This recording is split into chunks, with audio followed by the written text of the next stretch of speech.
ಇವತ್ತು ನೀವು 500 ರೂಪಾಯಿ ಕಳ್ಕೊಂಡಿರೋ, 1000 ರೂಪಾಯಿ ಕಳ್ಕೊಂಡಿರೋ, ಅದನ್ನೆಲ್ಲನೂ ನೀವು ನಾಳೆ ವಾಪಸ್ ಗಳಿಸಬಹುದು. ಆದರೆ ಇವತ್ತು ಏನು ವೇಸ್ಟ್ ಮಾಡಿರ್ತಿರಲ್ಲ ನಿಮ್ಮ ಟೈಮು, ಅದು ನಿಮಗೆ ವಾಪಸ್ ಗಳಿಸಕ್ಕೆ ಬರೋದಿಲ್ಲ.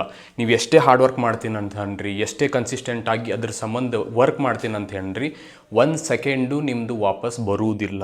ಸೊ ನೀವು ನಿಮ್ಮ ಟೈಮನ್ನು ಅಷ್ಟು ವ್ಯಾಲ್ಯೂಯಬಲ್ ಅಂತ ಹೇಳಿ ಅರ್ಥ ಮಾಡ್ಕೋಬೇಕು. ಭಾಳ ಜನ ನೀವೇನು ಮಾಡಕತ್ತೀರಿ, ಯಾವುದೋ ರಿಲೇಷನ್ಶಿಪ್ ಒಳಗೆ ಅಲ್ಲಿಂದ ನಿಮ್ಗೆ ಎಫರ್ಟ್ ಬರಾಕತ್ತಿಲ್ಲ ಅಂತಂದ್ರೂ, ಆ ರಿಲೇಷನ್ಶಿಪ್ ಒಳಗೆ ನಿಮ್ಗೆ ಇಷ್ಟ ಇಲ್ಲ ಅಂತಂದ್ರೂ ಅದ್ರೊಳಗೆ ಅದಿರಿ, ಟೈಮ್ ವೇಸ್ಟ್ ಮಾಡ್ಕೋಅಂತನೇ ಅದಿರಿ. ರೀಲ್ಸ್ ನೋಡ್ಕೋಂತ ಎಂಡ್ಲೆಸ್ ಏನು ಅದರಿಂದ ಪ್ರೊಡಕ್ಟಿವ್ ನೀವು ಕಲಿಯಾಕತ್ತಿಲ್ಲ ಅಂತಂದ್ರೂ ಅಲ್ಲೇ ಟೈಮ್ ವೇಸ್ಟ್ ಮಾಡಕತ್ತೀರಿ. ಕೆಟ್ಟ ಕೆಟ್ಟ ಚಟಗಳನ್ನು ಮಾಡ್ಕೋಂತ ಟೈಮ್ ವೇಸ್ಟ್ ಮಾಡಕತ್ತೀರಿ.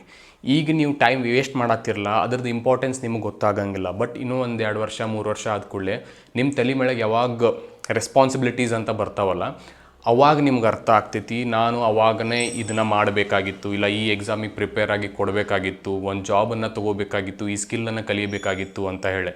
ಅವಾಗ ಹೋಗಿ ಪಶ್ಚಾತ್ತಾಪ ಪಡುವುದಕ್ಕಿಂತ ಈಗ ನಿಮ್ಮ ರೂಟೀನನ್ನು ಸರಿಯಾಗಿ ಪ್ಲ್ಯಾನ್ ಔಟ್ ಮಾಡಿಕೊಂಡು ಯಾವ ಕೆಲಸ ಯಾವಾಗ ಮಾಡಬೇಕು, ಈಗ ಏನು ಕೆಲಸ ಮಾಡಬೇಕು, ಏನು ಸ್ಕಿಲ್ಸ್ ಕಲಿಬೇಕು, ಎಷ್ಟು ರೊಕ್ಕ ಅರ್ನ್ ಮಾಡಬೇಕು, ಎಲ್ಲದನ್ನು ಫಿಗರ್ ಔಟ್ ಮಾಡಿ ನಿಮ್ಮ ಪ್ರೋಗ್ರೆಸ್ ಕಡೆ ಎಫರ್ಟ್ಸ್ ಹಾಕುವಂತ ಬರ್ರಿ.